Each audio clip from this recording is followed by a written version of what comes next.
দর্শক, পিরোজপুরের নদী ভাঙনের খবর জানাতে যুক্ত হচ্ছেন সহকর্মী তরিকুল ইসলাম।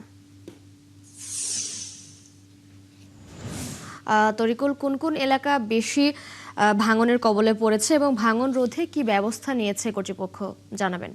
তৃষা, আপনি যেমনটা বলছিলেন, পিরোজপুর জেলা একটি নদীবেষ্টিত জেলা, কিন্তু এ জেলার তীরবর্তী যে মানুষজন রয়েছে তারা কিন্তু তীব্র নদী ভাঙনে কিন্তু তাদের সবটুকুই হারিয়েছে। আমি এখানে এই মুহূর্তে রয়েছি পিরোজপুর সদর উপজেলার হুলারাট পয়েন্টে।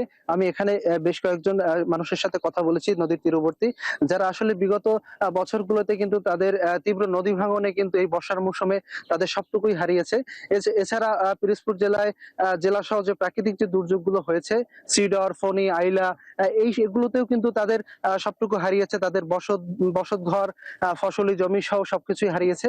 এছাড়া পিরোজপুর জেলার ভান্ডারিয়া, মঠবাড়িয়া এবং জিয়ানগর উপজেলার কিন্তু তীব্র নদী ভাঙন দেখা গিয়েছে।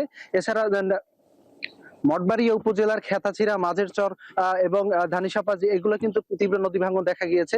আমি এইখানকার বেশ কয়েকজনের সাথে কথা বলেছি যে কর্তৃপক্ষ কিন্তু বারবার তারা এসে দেখে যায়, কিন্তু আসলে এখানে যে টেকসই যে বেড়িবাঁধ সেটি না থাকার কারণে কিন্তু বছরের পর বছর তারা কিন্তু ক্ষতিগ্রস্ত হচ্ছে এবং প্রাকৃতিক দুর্যোগে কিন্তু তারা নানান ভাবে ভয় নিয়ে কিন্তু শঙ্কা নিয়ে জীবন পার করছে। যদি এখানে কিন্তু টেকসই বেড়িবাঁধ যদি দেওয়া হয় তাহলে কিন্তু তারা দুশ্চিন্তা মুক্ত থাকবে, এমনটাই তারা বলছে।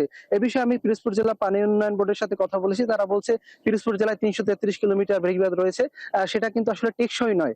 টেকসই বেড়িবাঁধের জন্য তাদের টেকসই বেড়িবাঁধের জন্য কিন্তু তাদের কিন্তু আসলে পরিকল্পনা রয়েছে। আসলে পিরোজপুর জেলার বেশ কয়েকটি উপজেলার নদী ভাঙনের কিন্তু তারা টেকসই বেড়িবাঁধের কথা চিন্তা করছে।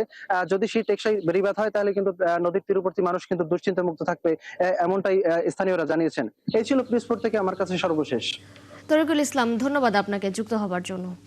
দর্শক, পিরোজপুর থেকে যুক্ত ছিলেন আমাদের সহকর্মী তরিকুল ইসলাম।